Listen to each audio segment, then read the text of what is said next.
ലോക്സഭാ തെരഞ്ഞെടുപ്പിന്റെ 6ാം ഘട്ട വോട്ടെടുപ്പിന്റെ പരസ്യപ്രചാരണം അവസാനിച്ചിരിക്കുകയാണ്.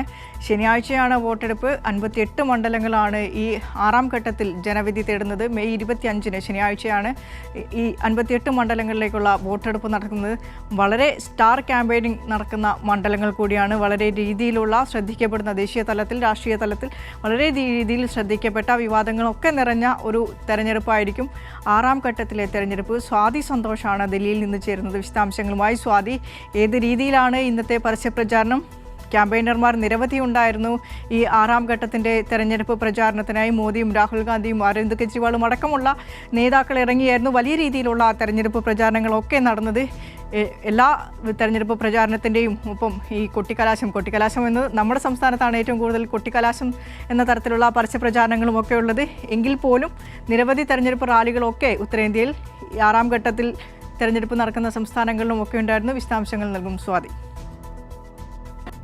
വിനിഷ, 6 സംസ്ഥാനങ്ങളിലും 2 കേന്ദ്രഭരണ പ്രദേശങ്ങളിലും ഉൾപ്പെടെ 58 മണ്ഡലങ്ങളിലേക്ക് നടക്കുന്ന 6ാം ഘട്ട വോട്ടെടുപ്പിന്റെ പരസ്യപ്രചാരണം അവസാനിക്കുമ്പോൾ വലിയ പ്രതീക്ഷയിലാണ് മുന്നണികൾ മുന്നോട്ട് പോകുന്നത്.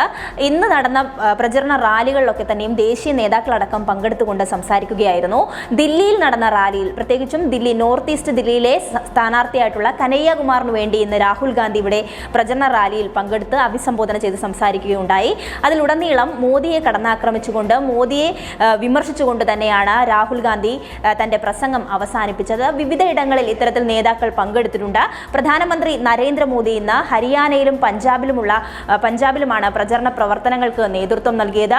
ഹരിയാനയെ സംബന്ധിച്ച് BJPക്ക് വലിയ തരത്തിൽ വെല്ലുവിളി നേരിടുന്ന ഒരു സംസ്ഥാനം കൂടിയാണ്. കാരണം കർഷക പ്രക്ഷോഭം ഉൾപ്പെടെ ഇപ്പോഴും കർഷകർ നടത്തുന്ന ഒരു സാഹചര്യത്തിൽ BJPക്ക് വലിയ തരത്തിലുള്ളൊരു ഭയം നേരിടുന്നുണ്ട്. പരാജയ ഭയമടക്കം നേരിട്ടുകൊണ്ടാണ് പ്രചരണം നടത്തുന്നത്.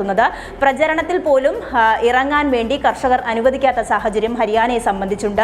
അത്തരത്തിൽ മോദിക്കെതിരായ ഒരു മോദി വിരുദ്ധ വികാരം എല്ലാ സംസ്ഥാനങ്ങളിലും നിലനിൽക്കുന്ന ഒരു സാഹചര്യത്തിൽ തന്നെയാണ് പ്രചരണ പരിപാടികൾ മുന്നോട്ട് പോയത്. ഇന്ത്യ മുന്നണിയെ സംബന്ധിച്ച് വലിയ പ്രതീക്ഷയാണ് ഈ ഘട്ടത്തിലും വെക്കുന്നത്.